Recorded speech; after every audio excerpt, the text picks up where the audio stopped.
Anyone get to see Brandon Phillips play the Cubs in the Fog last night? The final score was Phillips 6 and the Cubbies 2. Phillips is second in RBIs in the National League with 52, trailing only Paul Goldschmidt. It seems that almost every time he's up, both Chu and Votto are on base, and Brandon delivers. Check out the difference between a clutch hitter and one that's, well, not so much. Phillips has 10 home runs resulting in 52 RBI, compared to Lucas Duda, who also has 10 long flies, but just 20 RBI. What do Adam Dunn and Jason Heyward have in common? That's right, they're both left-handed hitters.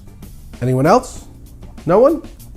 Well, both Dunn and Heyward went into last night, each hitting under 200, and both of them hit 2 home runs, proving that you can suck, but still get it done in daily fantasy on any given night. As we stated last week, Jose Bautista was poised to heat up, and the time was right to make an offer for him while his price tag may have been depressed. Bautista was also a member of the two-dinger club last night, adding 5 RBIs. Shame on you if you didn't make a play for him while he was struggling. Last night, Cubs minor league shortstop Javier Baez, who is playing for Class A Daytona, became the second player in the 94-year history of the Florida State League to hit 4 home runs in a game. Baez entered the season as both Baseball America and MLB.com's 16th ranked prospect. He has 13 home runs and 44 RBI in the season so far, causing fantasy players to lick their chops. Maybe the Cubs could use a guy like that in their lineup. Remember last week when we made fun of one of our viewers, Cindy? She wanted to trade her girlfriend, Clayton Kershaw, for Jason Marquis. Well, Kershaw and Marquis both pitched again last night, and Clayton pitched well, giving up just 1 run over 6 innings, lowering his league-leading ERA to 1.88, while getting a no decision. But Marquis won again, improving his record to 8-2, even though he walked 5 Braves in his outing, proving that luck plays a huge part in a pitcher's win-loss record. Sorry, Cindy. Didn't mean to keep you from getting the win.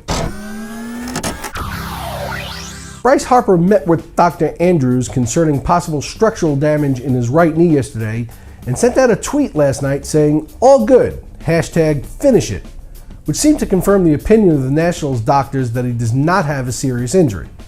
Keep an eye on the wires to see when Harper's good to get back in your lineup. Brandon Morrow will throw a bullpen session today and is expected to need at least 2 rehab starts to build up his arm strength before he can return to the Blue Jays rotation. Morrow owners are still looking at least another 2 weeks here. As expected, Jed Gyorko was officially placed on the 15-day DL with a groin injury. He should be ready to return the day he's eligible. David Price threw another bullpen session yesterday, but is still not ready for a rehab stint. He's not expected back until around July 1st. And Ryan Braun stated yesterday that he's considering sitting out the entire 3-game Marlins series with his lingering thumb injury. I don't know why he just doesn't dip into his stash and take care of the issue. Mike in Canton, Ohio writes, "I won the bidding for Yasiel Puig in my league, and I have him for $34. I would have to keep him for $39 next year. Would you protect him?" Mike, no offense, but you're not Hall of Fame material. There are 2/3 of the baseball season left to play, and you're worried about who you're keeping? As for the price you have him at, the question you should be asking is, are you going to get stuck with him?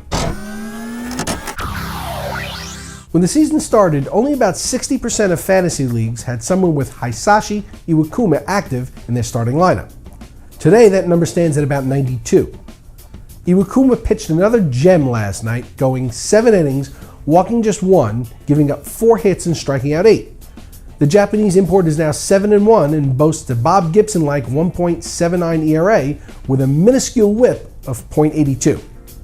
What amazes me is not that he was only starting in 60% of leagues to start the year.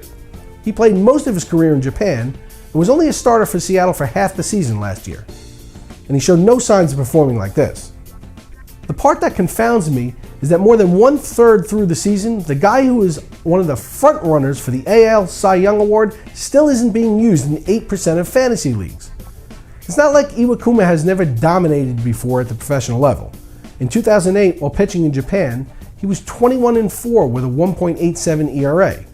And since Al Gore took the initiative to start the internet, this type of information has been readily available for everyone. Iwakuma will be up for discussion to start for the AL in this year's All-Star game. If someone has him in your league that's not using him, trade for him. If he's good enough to start for the American League, he's good enough to play for you. For RotoExperts, I'm Mike Cardano.